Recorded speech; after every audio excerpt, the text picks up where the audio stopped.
start with Sveriges Radio. Oh, there it is. Right, so my first question is to welcome everyone to Stockholm, first of all. I'm Felicia Hassan, the Baltic Sea correspondent for Swedish radio. And my first question will be to Jonas Gahr Stoere and Petteri Orpo. You both have borders with Russia in the north.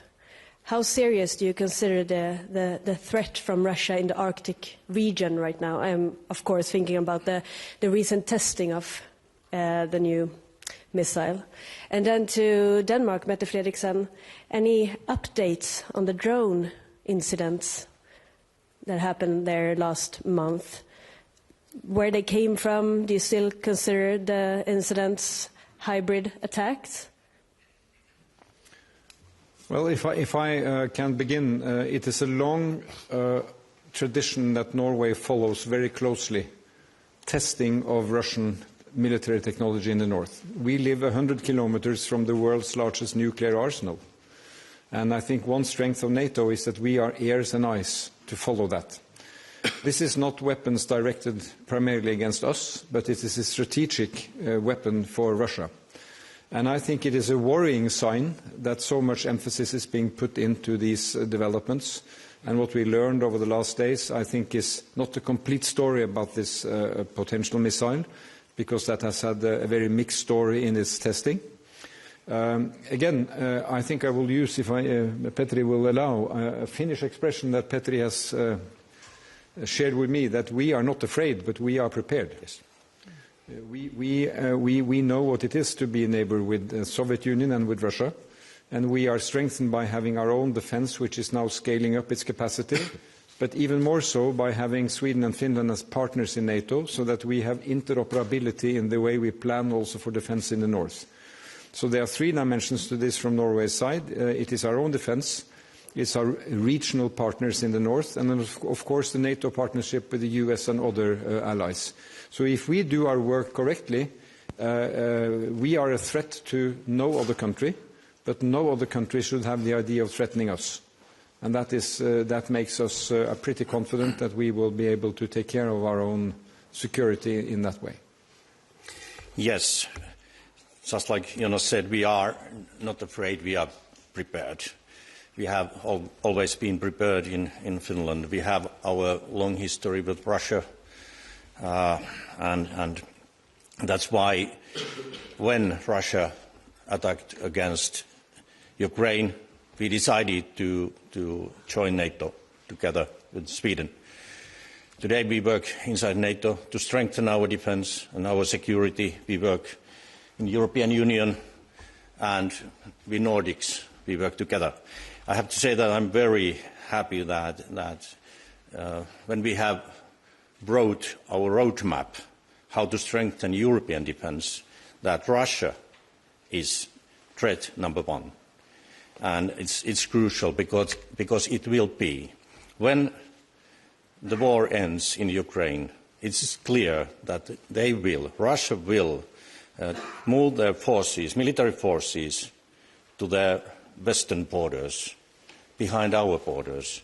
And that's why we have to do even more to strengthen our defence and security inside NATO with our allies, but also together with the European Union. It's a real threat for us. So we have seen now many examples of hybrid attacks into Europe with the migrants in Finland and Lithuania, with sabotage, with cyber attacks, with drones, including in Denmark, with disinformation and Russia trying to destabilize democratic elections, for example. I think it is, if I can put it that way, it's a mistake to try to find a way to conclude on all the different kind of specific operations or attacks, because it's a part of the nature of a hybrid war that the enemy will not tell you who the enemy is, and they will try to attack us in a way so it's almost impossible to put a conclusion on paper. So therefore, I think we have to focus on the pattern in Europe to see all the different kind of events. And then, of course, our authorities, and it goes for all European countries, are looking into the specific events or accidents that are happening. But I think all of us have to remember that this is a part of the hybrid war, that it's extremely difficult to make a conclusion. Thank you. And the second question goes to the Finnish news agency. Thank you. Anni Keski-Heikkilä. My question is mainly for von der Leyen. Last week, the plan to use frozen assets didn't move forward as quickly as planned. There's now been talks that, as another option, the Commission will propose a joint debt solution for helping Ukraine. So will this be an option? And Prime Ministers Orpo, Kristersson and Frederiksen, how does this sound to you? So the question is, what are we doing? Why are we doing this? We look at the financing needs of Ukraine for the years 26 and 27, and I'm very glad and grateful that the European Council has committed to cover the financing needs of Ukraine for the years 26-27, be it military needs or, if necessary, budgetary needs. And therefore, I think it is an important step forward that we look at the immobilized Russian assets, because what are we doing? We're looking at the cash balances. The proposal is to take these cash balances to give a loan to Ukraine that Ukraine has to pay back if Russia pays reparations. And therefore, it's legally a sound proposal, not trivial, but a sound proposal.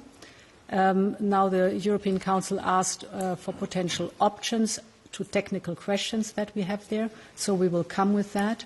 But the basic message is very clear towards Russia. We're in for the long haul. We are ready to cover the financing needs of Ukraine so that we are standing by Ukraine for as long as it takes. Well, I very much agree, and obviously we didn't reach a conclusion last European Council, but we did take a major step, a necessary step, to be able to make that decision. And in this group, you can really count on that. We are very decisive on our will to make that decision on the European Council in December. Let me support what has already been said. I strongly support the idea of a reparation loan. I think, to be honest, it's the only way forward. And I really like the idea that Russia pays for the damages they have done and committed in Ukraine. For me, there is no alternative to the reparation loan. Of course, we need to find a solution to some of the technical questions that has been asked and details. But first of all, this is a political choice. And when we look at Ukraine as a first line of defense, for me, this is not a question about giving money to Ukraine or to give donations to Ukraine. This is a way of defending Europe. And therefore, we need the next step. And we have talked about it this morning. I think what is necessary is to have a conclusion at our meeting in December. So we will be able to move forward from that on. Thank you. I strongly agree with the others, and because we have to continue to support Ukraine. We have to find a solution how we can finance their fight. And that's why, and I see that only reasonable solution is to use Russian frozen assets. And that's why Finland gives whole support, strong support to Commission and Ursula von der Leyen's work to find a solution with Belgium. And I'm optimistic. It is possible, and I hope that, we need to do solution in December Council meeting. Thank you. And then we move to Norway. NRK, please. Yes, good, still morning. First of all, I would actually like to address something you didn't, because I would like to congratulate the Faroe Islands with 2 Nordic Council prizes this year. The first one, I believe, in film ever, and the first in literature in, I think, 39 years, if I'm not mistaken. So congratulations on that. The question, however, is of a little bit more serious character. I would like to address it first to Madam President von der Leyen, and Norway and Iceland. Feel free to add on if there is anything. In the Readiness 2030 plan, there is a will to have a more stable and a more strengthened defence cooperation within the European Union. As you, of course, are aware of, 2 of these countries are not part of the European Union. And does that make, or do you see any challenges with that? Or how long are you willing to let these countries participate in such a cooperation? And is that a problem or a challenge that they are not part of the European Union? Thank you very much. It is a vital asset to our security in the European Union to have Norway and Iceland by our side. Because if we think about European security, we have to think about continental scale. And therefore, I know by experience that Iceland and Norway have to bring a lot to the table. Of course, both Nordic countries, Norway and Iceland, are also members of NATO, and we are working very closely with NATO.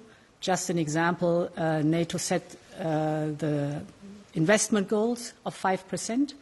But of course it needed the enabling factors in the European Union, like the National Escape Clause and the Safe Funding Programme, to make this then happen. And both countries have joined SAFE, the Joint Procurement Programme. We have a security and defence partnership signed with Norway. We are in good talks with Iceland. So with all these elements, you hear how important, how vital Norway and Iceland are for our security in the European Union. Well, I'd just like to second what the President has said. I think that President von der Leyen has been very attentive to Norway as a partner. So through the EEA agreement, we have a legal framework that gives the opportunity to also engage in new programs. So on these procurement programs, Norway can contribute, and we can compete for projects which are put out there.